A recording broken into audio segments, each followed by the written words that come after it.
Hello friends, welcome to my channel R Geometrics. आज हम remote sensing lecture का दूसरा सेकंड पार्ट स्टार्ट करेंगे, जिसका नाम है प्लेटफॉर्म एंड सेंसर्स या फिर सेंसर्स एंड डिस्पोज प्रोग्राम्स, जिसके अंदर हम 3 यूनिट कवर करेंगे। पहली यूनिट से हमारे पास प्लेटफॉर्म्स एंड सेंसर्स मीन्स हम रिमोट सेंसिंग करते हैं तो जो हमारे पास जो भी इंस्ट्रूमेंट्स होता है उसको सेंस करने के लिए एक प्लेटफॉर्म चाहिए। तो कौन कौन से प्लेटफॉर्म्स होते हैं वो देखेंगे। उसके बाद कौन कौन से सेंसर्स होते हैं वो देखेंगे। इसके अंदर मोस्ट इम्पोर्टेंट टॉपिक जो है वो है सेकंड यूनिट, इमेज रिजोल्यूशन, जिससे रिलेटेड हमारे पास गेट एग्जाम में क्वेश्चंस आता ही आता है। तो हमारे पास 4 तरीके के बेसिकली रिजोल्यूशंस होते हैं: spatial, spectral, temporal and radiometric resolutions. तो वो सब 4 रिजोल्यूशंस के बारे में हम पढ़ेंगे। उसके बाद मेजर स्पेस प्रोग्राम से हमारे पास IVU है, क्विक बर्ड है। तो वो सारे जितने भी सैटेलाइट्स हैं उनके बारे में, लैंडसेट है, और साथ के साथ उसके स्पेस प्रोग्राम्स हैं, वो सब थर्ड यूनिट्स में देखेंगे। तो अभी हम फर्स्ट यूनिट स्टार्ट करते हैं, प्लेटफॉर्म्स एंड सेंसर्स, जिसके अंदर भी हम सब टॉपिक्स देखेंगे। जैसे रिमोट सेंसिंग के प्लेटफॉर्म्स होते हैं, टेरेस्ट्रियल होता है, ज़मीन पर रहते हुए हम कौन कौन से प्लेटफॉर्म्स यूज करते हैं। एयरबोर्न होता है, हवा में, लेकिन हमारे पास अर्थ से ज़्यादा हाइट पर नहीं रहते। उसके बाद हमारे पास स्पेस बोर्न प्लेटफॉर्म्स, जैसे सैटेलाइट्स वगैरह होती हैं, वो स्पेस के अंदर आती हैं। तो हम तीनों सेंसिंग प्लेटफॉर्म्स देखेंगे। उसके बाद टाइप्स ऑफ सैटेलाइट्स देखेंगे। टाइप्स ऑफ सैटेलाइट्स हमारे पास डिफरेंट टाइप्स होते हैं, जैसे एस्ट्रोनॉमिकल सैटेलाइट्स, कम्युनिकेशनल, ये कितने ऑर्बिट हाइट पर रहते हैं, कितना प्लेन रहता है, वो सब देखेंगे, और क्या क्या इनका एप्लीकेशन है वो भी देखेंगे। उसके बाद है weather satellites, earth observation satellites, ये हमारे पास रिमोट सेंसिंग के लिए बहुत ज़्यादा इंपॉर्टेंट है। उसके बाद है हमारे पास नेविगेशन सैटेलाइट्स और रिकॉग्निजेंस सैटेलाइट्स। उसके बाद हम इसमें देखेंगे ऑर्बिट्स एंड देयर टाइप्स। हमारे पास ऑर्बिट्स होती हैं, जैसे कि जियो सिंक्रोनस होता है, सन सिंक्रोनस होता है। उसके बाद हमारे पास 3 अर्थ ऑर्बिट्स और होती हैं, जैसे लो, मीडियम और हाई अर्थ ऑर्बिट्स होती है, जिनका हाइट के बेस पे डिपेंड रहता है। हाई अर्थ ऑर्बिट्स होता है। तो ये भी हम तीनों इसके अंदर देखेंगे 1.3 टॉपिक के अंदर। उसके बाद हमारे पास सेंसर सिस्टम्स है हमारे पास, जैसे MISS है, और ये हमारे पास थर्मल रिमोट सेंसिंग है, माइक्रोवेव इमेजिंग सिस्टम है। तो ये सारा हम फर्स्ट यूनिट के अंदर कवर करेंगे, और फिर सेकंड यूनिट के अंदर हमारे पास मेन रिजोल्यूशंस रहेंगे, तो वो भी देखेंगे। ये सारी चीज़ें जो भी है, हम थोड़ा बेसिक अगर हमारे पास आइडिया रहेगा तो गेट एग्जाम या कोई भी एंट्रेंस एग्जाम रहेगा जियोमेट्रिक्स का, उसके अंदर ये सारी चीज़ें पूछी जाती हैं, भले 1 मार्क्स की हो या 2 मार्क्स की हो। इसी PDF और इसी नोट्स के अंदर से ही क्वेश्चन बनेगा। तो मैं कोई भी सिलेबस का टॉपिक नहीं छोड़ूंगा, खास करके गेट जियोमेट्रिक्स के लिए। तो हम पहले स्टार्ट करते हैं रिमोट सेंसिंग प्लेटफॉर्म। जैसे कि आपको पता है रिमोट सेंसिंग क्या होता है, कि किसी भी ऑब्जेक्ट के बारे में उसके फीचर्स के बारे में जानना, उसकी फिजिकल कैरेक्टरिस्टिक के बारे में जानना। तो जो भी इंफॉर्मेशन लेनी है हमें ऑब्जेक्ट के बारे में, वो सारी इन्फॉर्मेशन मिलती है हमें रिमोट सेंसिंग में, लेकिन हम क्या इसको दूर से करते हैं, उसके फिजिकल कॉन्टैक्ट में नहीं आते, तो वो रिमोट सेंसिंग कहलाता है। तो रिमोट सेंसिंग प्लेटफॉर्म, उसको लिए एक प्लेटफॉर्म चाहिए जहाँ पे हम उस इंस्ट्रूमेंट्स को लगा सकते हैं। जैसे कोई भी स्कैनर है तो वो किसी प्लेटफॉर्म पर रहेगा। तो इसके 3 टाइप्स हैं, एक है टेरेस्ट्रियल, एयरबोर्न और स्पेसबोर्न। तो उन्हीं को देख लेते हैं। Platforms are commonly the vehicles or carriers for remote sensing devices. A platform is a synonym for any orbiting spacecraft, be it a satellite or a manned station from which observation are made. तो जो भी remote sensing का device होता है वो इसके ऊपर carry किया जाता है, प्लेटफॉर्म्स के ऊपर। अब ये हमारे पास या तो सैटेलाइट हो सकता है या फिर मैन मेड भी हो सकता है। तो डिपेंड करता है कि हम कौन सा types of remote sensing use कर रहे हैं। In most instances the platforms are in motion and by movement they automatically proceed to new position from where they target new objects. तो ये क्या, प्लेटफॉर्म जो मूव करता रहता है, स्कैनर इसके साथ लगा रहता है, तो ज़रूरी नहीं है एक ही ऑब्जेक्ट को स्कैन करे। ये मूव करेगा तो हमारे पास दूसरे ऑब्जेक्ट्स की भी इंफॉर्मेशन हम गैदर कर सकते हैं। A satellite orbiting the Earth is a typical platform. However, the platforms range from balloons, kites, low altitude remote sensing to aircraft and satellites, aerial and space remote sensing. अब जैसे कि remote sense platform के बारे में बता रहा था मैं कि लो एल्टीट्यूड से लेकर हाई एल्टीट्यूड स्पेस तक का होता है। अगर स्पेस की बात करें तो सैटेलाइट्स होते हैं, अगर लो एल्टीट्यूड की बात करें तो बैलून पे भी स्कैनर लगा सकते हैं, कैमरा लगा सकते हैं और काइट्स पे भी लगा सकते हैं, तो वो भी एक रिमोट सेंसिंग प्लेटफॉर्म की तरह काम करता है। As we go higher in the sky larger area is viewed, ये सिंपल सी टर्मिनोलॉजी है जो आपको समझ आ जाएगी कि जैसे जैसे हाइट पर बढ़ते जाएंगे वैसे वैसे हमारे पास लार्ज एरिया कवर्ड होता रहता है। दस the altitude determines the ground coverage which is the key factor for selection of platform. तो ये हमारे पास एक्यूरेसी पर भी डिपेंड करेगा कि जैसे ज़्यादा ऊपर जाएंगे उतना ज़्यादा एरिया कवर होगा, उतनी बड़ी पिक्चर मिलेगी। फिर उसमें से इन्फॉर्मेशन हमें कौन सी इन्फॉर्मेशन गैदर करनी है उस पर डिपेंड करता है। तो प्लेटफॉर्म हमारे पास जिस पर्पज़ के लिए हम रिमोट सेंसिंग कर रहे हैं उस पर डिपेंड करेगा। अगर हम कोई छोटे पार्ट के लिए हमें सिर्फ सर्वे करना है तो लो एल्टीट्यूड वाला यूज़ करेंगे, अगर बड़े सर्वे के लिए यूज़ करना है तो स्पेस बॉर्न के लिए जाएंगे या फिर सैटेलाइट के लिए जाएंगे। Beside the altitude of the platform there are other parameter which are responsible for determining ground coverage and resolution of the image data. अब जैसे जैसे हाइट बढ़ेगी तो रिजोल्यूशन पर भी इफेक्ट पड़ता है, तो हमें प्लेटफॉर्म क्या ध्यान से सेलेक्ट करना चाहिए कि किस पर्पज़ के लिए हम रिमोट सेंसिंग कर रहे हैं। Hence one platform may have different sensors acquiring data at different ground coverage change होता रहता है जैसे जैसे हाइट बढ़ती है विद डिफरेंट इमेज रिजोल्यूशन, तो उसका रिजोल्यूशन भी चेंज होता रहता है।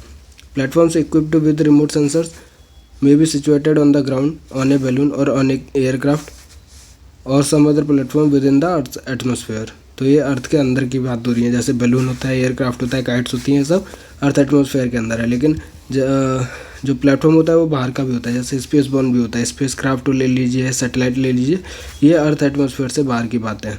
ये दोनों सेंसर जो है अर्थ एटमोसफेयर के बाहर के। The three most common types of platform, जो मोस्ट कॉमन है टर्मिनोलॉजी होती है वो है हमारे पास टेरेस्ट्रियल हो सकता है, एयरबॉर्न हो सकता है, स्पेस बॉर्न हो सकता है। जैसे कि आप यहाँ से देखिए हमारे पास ये नीचे अर्थ सरफेस है और इसके ऊपर जो ट्री है ये सब ऑब्जेक्ट्स हैं। अगर हमें किसी भी चीज़ की इन्फॉर्मेशन चाहिए तो हमारे पास प्लेटफॉर्म से हेलीकॉप्टर पे हम कैमरा या सेंसर लगा सकते हैं जो कि 300 मीटर की हाइट पर है। फिर हमारे पास एरियल फोटोग्राफी प्लेन के ऊपर, फिर हमारे पास एयरक्राफ्ट के ऊपर स्पेस शटल है जिसकी रेंज है 135 to 575 किलोमीटर। फिर हमारे पास सैटेलाइट ऑप्टिकल सेंसर्स हैं जो हमारे पास 700 से 900 किलोमीटर की हाइट पे होते हैं अर्थ से। तो ये भी एक प्लेटफॉर्म है। तो ये सारे प्लेटफॉर्म्स के टाइप हैं। हेलीकॉप्टर है, एरियल फोटोग्राफी के लिए प्लेन है, एयरक्राफ्ट है, स्पेस शटल है, या फिर हमारे पास सैटेलाइट कह लीजिए तो उसके ऊपर सेंसर रहता है। तो टेरेस्ट्रियल है कि जो लोअर हाइट पे होता है, या फिर अपने जैसे कोई भी हाई व्हीकल ले लिया, क्रेन टाइप ले लिया जिसके ऊपर से कैमरा से फ़ोटो खींच ली तो वो टेरेस्ट्रियल ज़मीन पर रहा। और एयरबोर्न है जो हवा में रहता है, स्पेस बॉर्न है जो आउटसाइड द अर्थ सरफेस है, अर्थ एटमोसफेयर है जो आउटसाइड। तो टेरेस्ट्रियल प्लेटफॉर्म्स के एग्जांपल क्या है? These platforms range from simple tripods to boom crane का जो मैं कह रहा था, tripods to boom cranes towers. Booms raise sensor from 1 to 2 metre above the object to be sensed and tower can reach tens of the metres above the earth surface. Means earth से attach रहता है तो terrestrial रहेगा।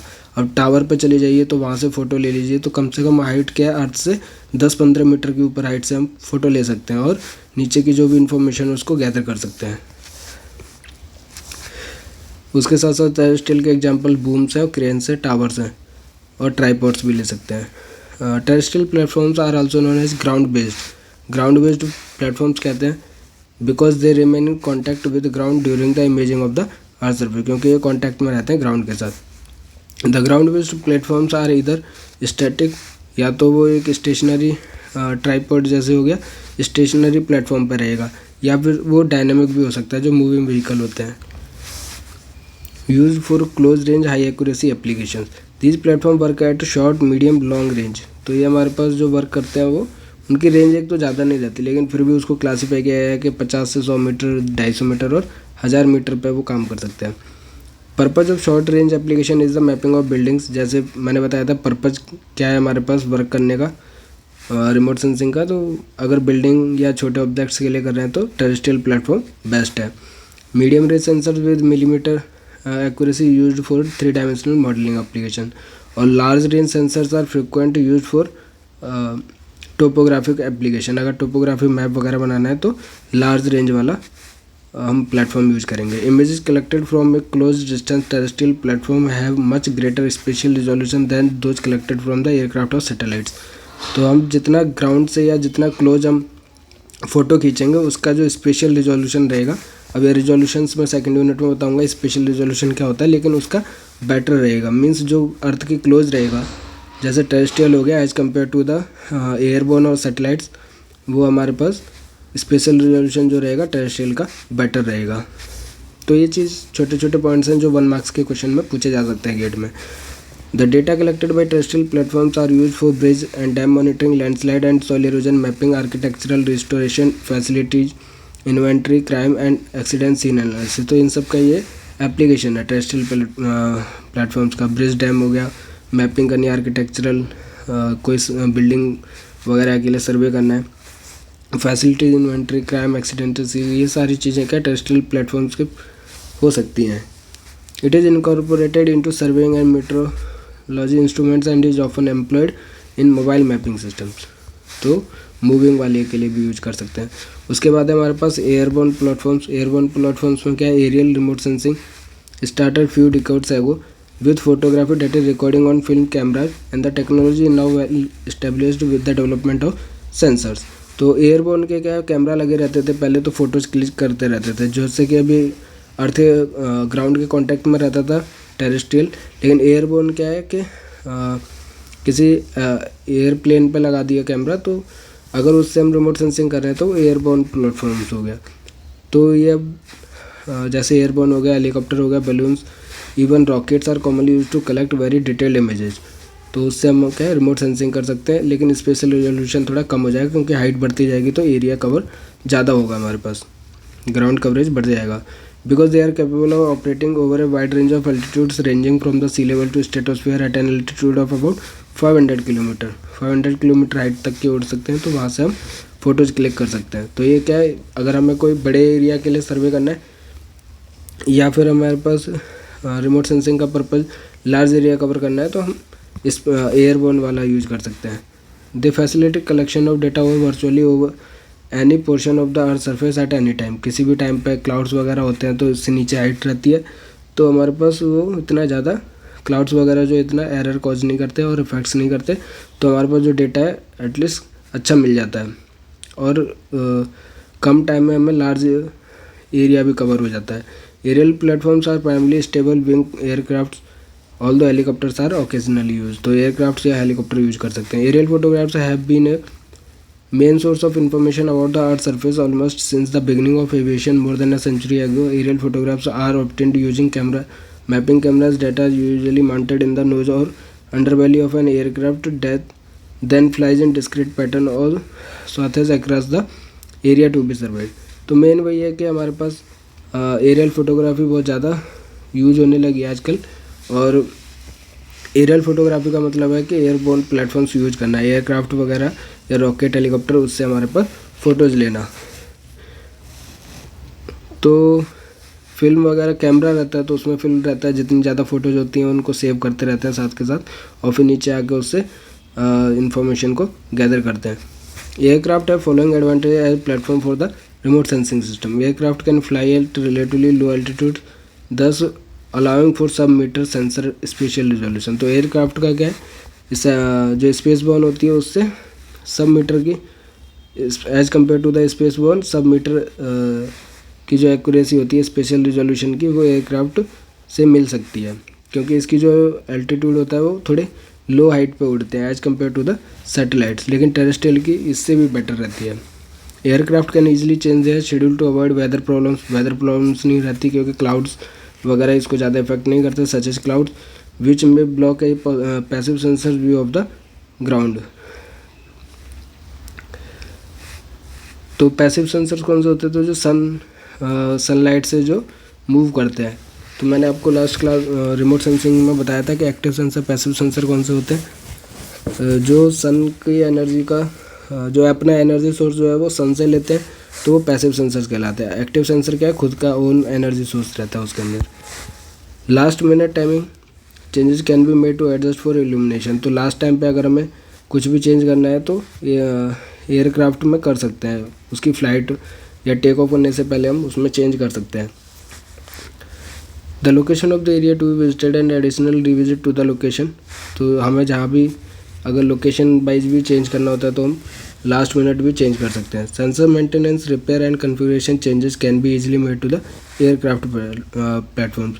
अब ये क्या हवा में तो रहता नहीं है, गया ऊपर टेक ऑफ किया, फिर हमारे पास फोटोग्राफ्स लेके वो अपने पास वापस ग्राउंड पे आता है, तो जो भी सेंसर्स में अगर कुछ भी खराबी है या मेंटेनेंस की ज़रूरत है तो ईजिली कर सकते हैं, उसको डेली के डेली कर सकते हैं, तो इतनी ज़्यादा दिक्कत नहीं रहती। ये सब एडवांटेज है हमारे पास कि एयरक्राफ्ट को क्यों यूज़ करना चाहिए। Aircraft flight pass knows no boundaries except political boundaries, however getting permission to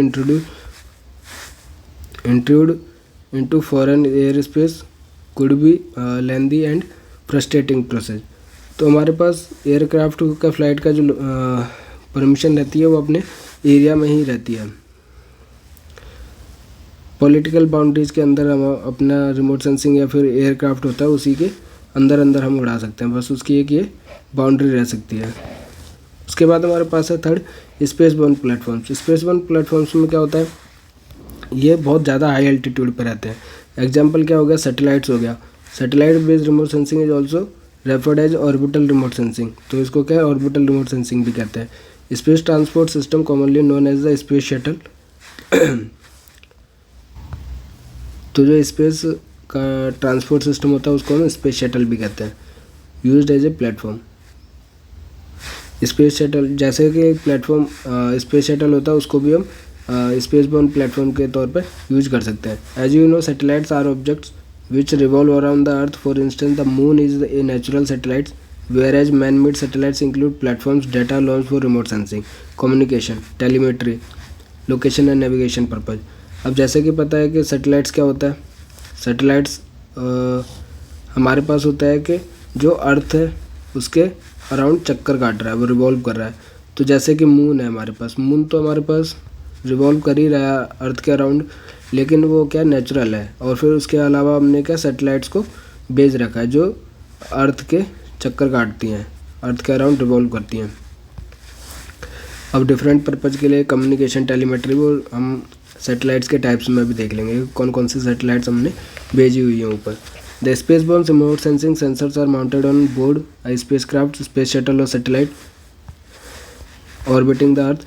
because of their orbits satellite permit repetitive coverage of the earth surface on a continuing basis. अब satellite जो एक जगह पे नहीं खड़ी रहती, अर्थ तो रोटेट कर ही रही है, साथ के साथ ये क्या है हमारे पास सैटेलाइट्स रिवॉल्व कर रही है अराउंड द अर्थ, तो ग्राउंड कवरेज जो होता है वो अर्थ का पूरा हो जाता है। मीन्स ऑर्बिटल पीरियड रहता है इनका कि वो कितने टाइम पर सैटेलाइट्स वापस उसी पोजीशन पे आएंगी या फिर अर्थ के उस सेम लोकेशन को वो कितनी देर बाद कवर करेंगी। तो ये क्या हमारे पास कंटिन्यूइंग बेसिस पे वो रिपीटेटिव कवरेज होता रहता है अर्थ सरफेस का। These orbits are fixed. A single satellite orbit can be adjusted slightly to maintain consistency over time, but it can not be changed from one orbit type to another. तो हमारे पास जो भी satellites होती हैं जिस orbit में चले गई जनरली उसी में हम चेंज करते रहते हैं। जो ऑर्बिट का ऑर्बिट्स जो होती हैं वो फिक्स रहती हैं कि इसी में रोटेट करेगा, उसके टाइम पीरियड को स्लो इसकी स्पीड से लेके वो चेंज कर सकते हैं, लेकिन ऑर्बिट को चेंज नहीं कर सकते।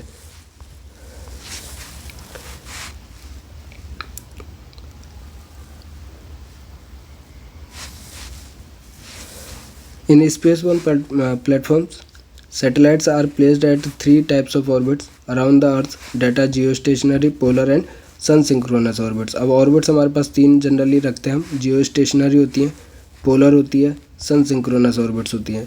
इसमें क्या है हमारे पास जैसे अर्थ रोटेट कर रहा है और अर्थ के बाहर ये है हमारे पास सैटेलाइट्स की ऑर्बिट्स है, मान लीजिए ये अर्थ है हमारे पास, तो कुछ सैटेलाइट्स की ऑर्बिट्स ऐसी होती हैं जो मीन्स जो सैटेलाइट्स होती हैं वो यहाँ पे अगर एक पॉइंट है तो इस स्पीड से हमारे पास रिवॉल्व करेंगे कि इस लोकेशन पे ही ये हमारे पास प्रेजेंट रहेगी एट एवरी टाइम।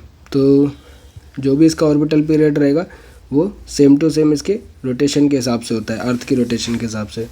तो different types of satellite orbits हैं जो मैं आगे पढ़ाऊँगा geostationary, polar and sun synchronous orbits. These orbits are described in the next section. Space-borne platforms are either of short duration such as space shuttle that remains aloft for 1 to 2 weeks, or of long duration such as Earth resource monitoring and meteorological satellites. Landsat, SPOT, ABHR। अब जैसे कि हमारे पास space bound जो platforms होते हैं, जैसे satellites होते हैं, कुछ तो शॉर्ट पीरियड के लिए रहते हैं, जैसे स्पेस शटल हो गया कि किसी पर्टिकुलर पर्पज़ के लिए हमने सैटेलाइट्स पर सेंसर लगा के भेजा और फिर जब वो काम हो गया 1-2 वीक के अंदर तो उसको वापस बुला लिया मीन्स उसका काम ख़त्म हो गया। और कुछ हमारे पास लॉन्ग ड्यूरेशन के लिए रहती है, जैसे वेदर फोरकास्ट के लिए या मॉनिटर करने के लिए, तो जैसे लैंडसेट हो गया, स्पॉट हो गया, ABHR, ये सारी हमारे पास लॉन्ग ड्यूरेशन के लिए रहती हैं, अर्थ रिसोर्स की मॉनिटरिंग के लिए। At present there are several remote sensing satellite providing imagery for a variety of applications.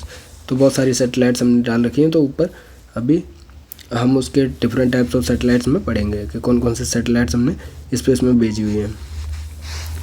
Satellites remote sensing can significantly enhance the information available from the traditional data sources because it can provide synoptic view of large portions of the earth। जैसे कि इनकी height बहुत ज़्यादा होती है, तो अर्थ से बहुत ज़्यादा ऊपर हमारे पास सैटेलाइट्स है,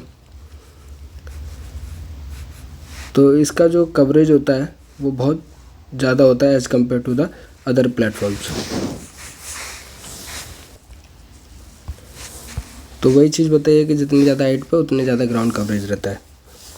resolution is limited due to satellite fixed altitude and orbital path flown. तो हमारे पास इससे क्या रिजोल्यूशन अफेक्ट हो जाता है, स्पेशल रिजोल्यूशन अफेक्ट हो जाता है, उतनी ज़्यादा अच्छी क्लैरिटी नहीं आ पाती है as compare to the other platforms. Space borne sensors are currently use to assist in scientific socio economic activity like weather prediction, crop monitoring. कहाँ यूज होता है? वेदर प्रेडिक्शन में, क्रॉप मॉनिटरिंग में, mineral exploration, waste land map, cyclone warning. जितने भी हमारे पास जो meteorological department होता है वो सारा सैटेलाइट से ही प्रेडिक्ट करके हमें इंफॉर्मेशन गैदर करता है, अपनी इंफॉर्मेशन, और फिर हमें सेंड करता है। Water resource management, pollution detection, ये सारी चीज़ें, ये सारी एप्लीकेशन क्या सैटेलाइट से हम यूज़ कर सकते हैं। और ये सैटेलाइट क्या मतलब कि स्पेसबोर्न प्लेटफॉर्म है। Spaceborne remote sensing has following advantage. बहुत सारे एडवांटेजेस हैं स्पेसबोर्न के, जैसे एयरक्राफ्ट के देखे थे वैसे स्पेसबोर्न के देख लेते हैं। लार्ज एरिया कवरेज है, फ्रिक्वेंट एंड रिपीटेटिव कवरेज हो जाता है हमारे पास। Quantitative measurement of ground feature possibly using radiometrical calibrated sensors होते हैं हमारे पास। रेडियोमेट्रिकली कैलिब्रेटेड सेंसर यूज होते हैं हमारे पास सेटेलाइट्स के अंदर। उसके बाद semi automated computerized processing and analysis, जो भी डेटा आता है उसको हम कंप्यूटर से प्रोसेस कर सकते हैं। Relatively lower cost per unit area coverage, महंगा तो पड़ता है सैटेलाइट से, लेकिन हमारे पास अगर किसी ग्राउंड कवरेज क्या है वो भी बहुत ज़्यादा होता है, तो ग्राउंड कवरेज बहुत ज़्यादा होता है तो हमारे पास ओवरऑल जो cost per unit area coverage होता है वो कम हो जाता है। वन ऑब्वियस एडवांटेज सैटेलाइट्स है वो over aircraft is the globally accessibility. तो ये क्या ग्लोबली एक्सेसिबिलिटी है।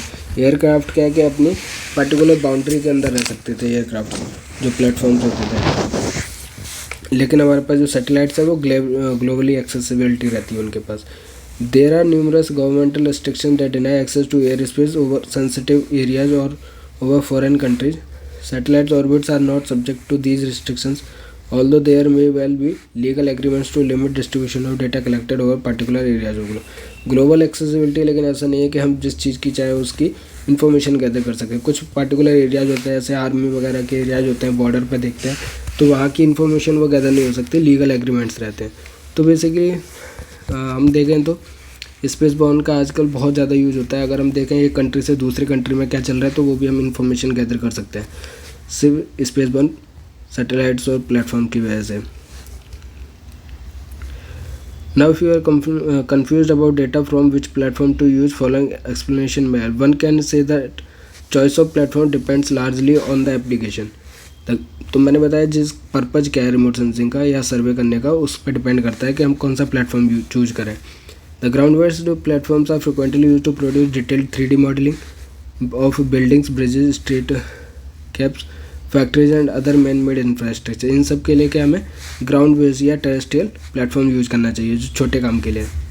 और airborne platforms are effective for topographic mapping and engineering application, where spaceborne systems are immensely useful to map remote sense area of the global for scientific purpose। तो अगर हमें globally cover करना है तो satellites, space born systems को use करना चाहिए, और एयरबोर्न प्लेटफॉर्म्स को हमें अगर टोपोग्राफी मैप करना है या फिर इंजीनियरिंग एप्लीकेशन है तो उसके लिए एयरबोर्न प्लेटफॉर्म्स यूज करना चाहिए। With launch of satellites concerned with the specialized applications, satellite remote sensing data are also being increasingly used for topography, cartography applications। तो आजकल के जैसे कि सैटेलाइट्स रिमोट सेंसिंग डेटा जो है वो आजकल टोपोग्राफी के लिए भी यूज हो रहा है, जैसे टोपोग्राफिकल मैपिंग था उसी के लिए यूज हो रहा है, कार्टोग्राफी एप्लीकेशंस के लिए। Boundary is slowly getting blood. However, cost of data acquisition and the type of information that is to be derived from the data are two important criteria influencing our decision to opt for data required from a particular platform। तो हमारे पास main तो ये depend करता है कि जो data की cost पड़ेगी हमें, कि अगर छोटा एरिया है तो उसको हम स्पेस से लेंगे, कवर करेंगे तो वो लार्ज कॉस्ट पड़ेगा। तो इससे बढ़िया है कि एयरक्राफ्ट से हम यूज़ कर लें, उसके लिए एयरबोर्न प्लेटफॉर्म यूज़ कर लें। तो ये हमारे पास कॉस्ट और टाइप ऑफ इंफॉर्मेशन कौन सी चाहिए, ज़्यादा सेंसिटिव है तो उतनी ज़्यादा एक्यूरेसी भी चाहिए होती है, तो उसके ऊपर डिपेंड करता है कि हम कौन सा प्लेटफॉर्म लें। उसके बाद हमारे पास है टाइप्स ऑफ सैटेलाइट्स, जिसके अंदर हम पढ़ेंगे डिफरेंट टाइप्स ऑफ सैटेलाइट। पहले हम देख लेते हैं कि एप्लीकेशन क्या है, कि सैटेलाइट्स का एप्लीकेशन आजकल हर जगह है, कि कम्युनिकेशन से लेके हमारे पास जो मेट्रोलॉजिकल डिपार्टमेंट है वो भी सैटेलाइट्स के से प्रेडिक्ट करके बताता है कि कल कैसा वेदर रहेगा, रिमोट सेंसिंग के लिए, और astronomical, communicational, weather, remote sensing, navigation and recognition satellites based on their usages. अब जैसे कि जो रिमोट सेंसिंग था या फिर जो सैटेलाइट्स थे वो हमारे पास पहले मिलिट्री पर्पज़ के लिए थे, और जैसे जीपीएस का मैंने आपको बताया था कि जीपीएस जो पहले से मिलिट्री पर्पज़ के लिए था, आजकल सिविलियन के लिए भी यूज हो गया। तो जैसे जैसे मॉडर्न टेक्नोलॉजी हो रही है और जैसे जैसे टाइम बढ़ रहा है वैसे वैसे इनके एडवांसमेंट होती जा रही है, और हमारे पास जो सिविलियंस के लिए भी कम कॉस्ट पे बहुत अच्छा डेटा और एक लार्ज एरिया का डेटा में मिल जाता है हमारे पास। और उसके साथ अब जो गवर्नमेंट जो डिपार्टमेंट्स होते हैं, जैसे वेदर वाला हो गया, कम्युनिकेशनल हो गया, नेविगेशन पर्पज़ के लिए हो गया, रिसर्च पर्पज़ के लिए हो गया, उन सब के लिए तो ये बहुत ज़्यादा यूजफुल हो गया है। तो वही देख लेते हैं। In this section we will discuss about the different types of satellites. You are familiar with the fact that today man-made or artificial satellites are widely used for a large number of purposes including military and civilian, earth observation, communication, navigation, weather forecasting and research purposes. Hence such satellites are classified into 6 major types, namely astronomical, communication, weather, remote sensing, navigation and reconnaissance satellite based on their usage। तो 6 types को हम देख लेंगे types of satellites के अंदर। अब जैसे हमने हबल स्पेस टेलीस्कोप पढ़ा होगा कि हमारे पास जो नासा ने फ़ोटोज़ के लिए लिया है, बहुत ज़्यादा अच्छी रेंज है इसकी हबल टेलीस्कोप की, तो नासा द्वारा लॉन्च किया गया था। Hubble space telescope is a space telescope that was carried into orbit by a space shuttle in 1990s में स्पेस शटल के द्वारा भेजा गया था। Hubble is one of the largest and most versatile and is well known vital research tool. The Hubble telescope space telescope was built by the US Space Agency NASA with contributions from the European Space Agency and is named after the astronomer Edwin Hubble। तो ये research purpose के लिए हमारे पास space में भेजा गया है हबल स्पेस टेलीस्कोप। तो इससे हम देखते हैं कि आजकल नासा जो है बहुत अच्छी फ़ोटोज़ खींचता है इस टेलीस्कोप से और शेयर करता है हमारे पास ट्विटर वगैरह के ऊपर। मैंने भी नासा को फॉलो किया हुआ है ट्विटर पर, तो बहुत अच्छी हबल टेलीस्कोप के द्वारा जो फ़ोटोज आती हैं गैलेक्सी की आती है या फिर हमारे पास मार्स, बहुत अच्छे रेंज की और बढ़िया फ़ोटोज नासा हमारे पास ट्विटर वगैरह पर शेयर करता रहता है, जो कि हबल टेलीस्कोप से ली गई है। अब हम टाइप्स ऑफ सैटेलाइट्स देख लेते हैं, या फिर इसको हम नेक्स्ट लेक्चर में कवर करते हैं। आज के लिए इतना ही काफ़ी है। हम सेकंड यूनिट स्टार्ट कर रहे हैं, एक्चुअली सेकंड पार्ट स्टार्ट कर रहे हैं रिमोट सेंसिंग का। तो आज के लिए इतना काफ़ी है। नेक्स्ट लेक्चर में थोड़ा स्पीड से और टाइप्स ऑफ सैटेलाइट से हम स्टार्ट करेंगे। तो आप मेरे लेक्चर को कमेंट और शेयर कीजिए, अपने दोस्तों के साथ मेरे चैनल को शेयर कीजिए और मेरे साथ टेलीग्राम पर भी जुड़िए, जिसका लिंक आपको डिस्क्रिप्शन में मिल जाएगा। और अपने दोस्तों से बोलिए कि मेरे चैनल आर ज्योमेट्रिक्स को ज़्यादा से ज़्यादा सब्सक्राइब करें। Thank you.